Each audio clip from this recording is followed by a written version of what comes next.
สวัสดีครับพี่พีนะครับบิวกินครับอยากให้สองคนอัปเดตผลงานตอนนี้ก่อนค่ะเอาน้องพี่ก่อน ผลงานตอนนี้ใช่ไหมครับก็ที่จริงหลังจากพักฟื้นที่ผ่าตัดทอนซิลมาก็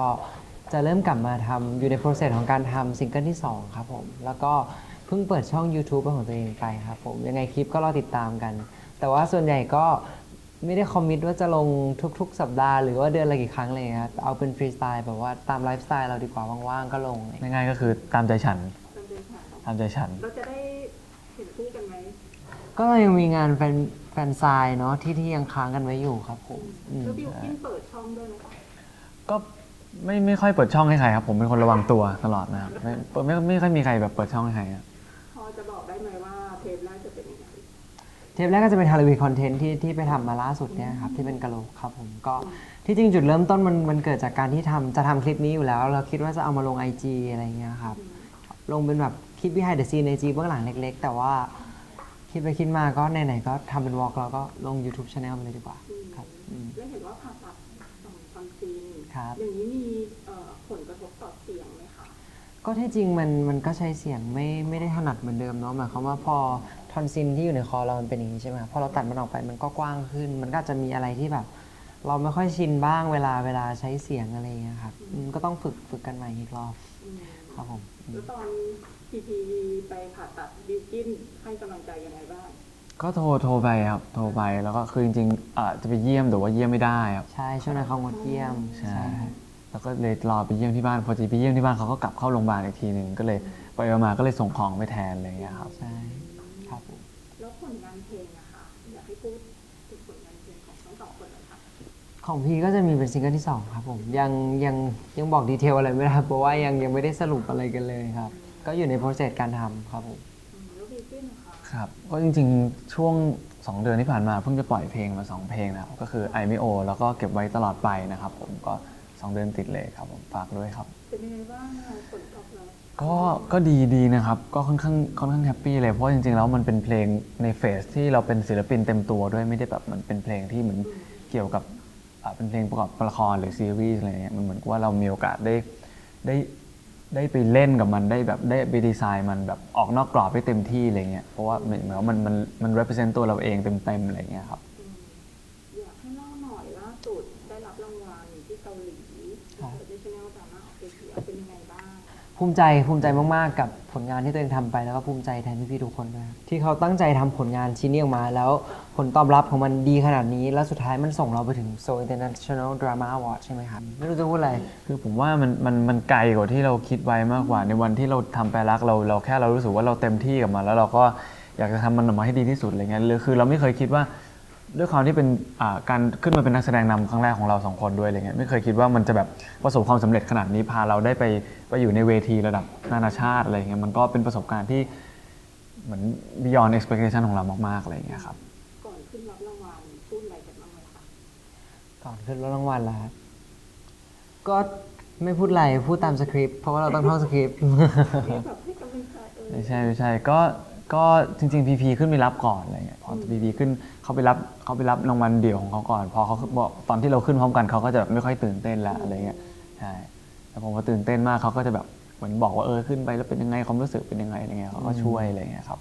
พูดถึงรางวัลของพีพีบ้างครัค่ะบก็เป็นรางวัล Asian Star Prize ใช่ไหมครับของ Thailand ก็เป็นรางวัลที่แฟนคลับมอบให้แล้วกันเพราะว่า 70%มันเป็นแฟนคลับโหวตแล้วก็อีก 30%เป็นคณะกรรมการสำหรับรางวัลนี้นะครับก็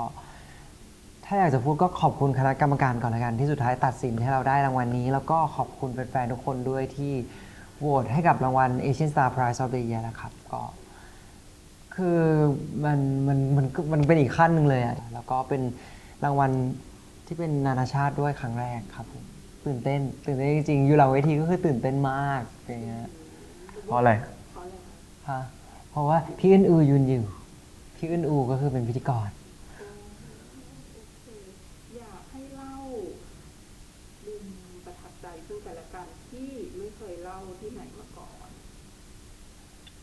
มีไหมที่ไม่เคยเล่าที่ไหนมาก่อนกำลังคิดอยู่ว่าเล่าอะไรไปแล้วบ้างประทับใจประทับใจเหรอเอาเป็นโมเมนต์ใช่ไหมไม่ได้เอาเป็นแบบว่าแบบความรู้สึก เป็นโมเมนต์หนึ่งอะไรเงี้ยเรื่องนี้แล้วกันเรื่องที่ไปเกาหลี ก็ที่จริงที่ประทับใจรู้สึกว่า คือเวลาเราทำงานไปทำงานทุกที่อะครับที่ไม่ใช่แค่แบบที่ต่างประเทศนะที่ไทยก็ด้วยอะไรเงี้ยมันมีปัญหาแบบเฉพาะหน้าปัญหาหน้างานเกิดขึ้นตลอดอยู่แล้วอะไรเงี้ยอย่างตัวบิลกินเองเนี่ยเขาจะเป็นคนที่ช่วยเหลือพี่ที่ไปดูแลครับชื่อพี่การ์ดอย่างเงี้ยเขาจะคอยช่วยเหลือพี่การ์ดในการแบบคอมมูนิเคชภาษาอังกฤษต่างๆกับทีมงาน หรือว่าการช่วยดูทางหรือว่าการช่วยแบบช่วยทำงานต่างๆอะไรเงี้ยบิลกินเขาก็จะเหมือนเราไปกันเป็นทีมอ่ะเราก็ไปช่วยเหลือกันหน้างานตลอดอย่างเงี้ยครับก็อันนี้คือสิ่งที่ประทับใจ ผมเล่าอันนี้แล้วกันตอนกลับมาแล้วกันตอนกลับมาตอนกักตัวอะไรเงี้ยคือแบบความประทับใจคือผมเป็นคนแบบคือถ้าผมจะมีเรียนบ้างมีทำงานบ้างส่วนวันไหนที่ไม่มีเรียนก็จะตื่นมาอะไรเงี้ยเราก็จะแบบบางวันเราแบบเขาก็ไม่ได้ไลน์มาเราเปิดประตูมาเราก็จะเจอเหมือนเขาซื้อข้าวมาไว้ให้อะไรเงี้ยเหมือนกับว่าเวลาเขาสั่งข้าวเขาก็จะเหมือนเป็นห่วงเราแบบคิดเผื่อเราตลอดสั่งกาแฟมาให้อะไรอย่างเงี้ยครับ เพื่อนรักกันขนาดนี้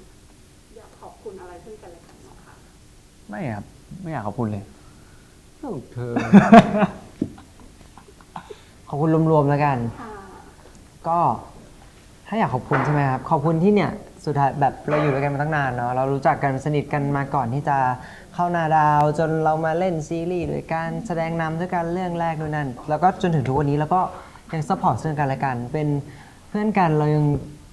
มีโมเมนต์น่ารักต่อกันเสมออะไรอย่างเงี้ยครับอันนี้มากกว่า ก็เหมือนมันมีความสุขแหละที่ได้ทำงานด้วยกันจนถึงทุกวันนี้แล้วเขาก็ยังน่ารักกับพี่เสมอครับ ก็คล้ายๆกันครับจริงๆขอบคุณที่ในวันตั้งแต่วันแรกเราเข้ามาทำตรงนี้ด้วยกันอะไรเงี้ยรวมถึงก่อนหน้านั้นเราก็มีความสัมพันธ์ที่ดีต่อกันอะไรเงี้ยรวมถึงจนมาถึงวันนี้เขาก็ยังเป็นคนที่น่ารักแล้วก็เป็นคนที่เหมือนเป็นคนสำคัญในชีวิตของผมอยู่เลยขอบคุณที่เหมือนว่าอยู่คอยช่วยกันคอยซัพพอร์ตกันอะไรเงี้ยครับสวัสดีครับ ตอนนี้คุณอยู่กับ GQ&A กับพี่ กับบิลกินครับ ๆครับผม ถ้าอยากจะทำความรู้จักพวกคุณแบบส่วนตัวจะต้องเริ่มต้นยังไง ต้องเริ่มจากการเจอหน้าคุยก่อน การรู้จักของทุกๆคนแหละ เราต้องเริ่มจากการพูดคุย พูดคุย ครับ ใช่ แล้วต้องทำตัวอย่างไรถึงจะชนะใจพีชนะใจตัวได้ ชอบคาดไม่ถึง เนี่ยพีทำให้เราประทับใจอยู่เรื่อยเลยครับ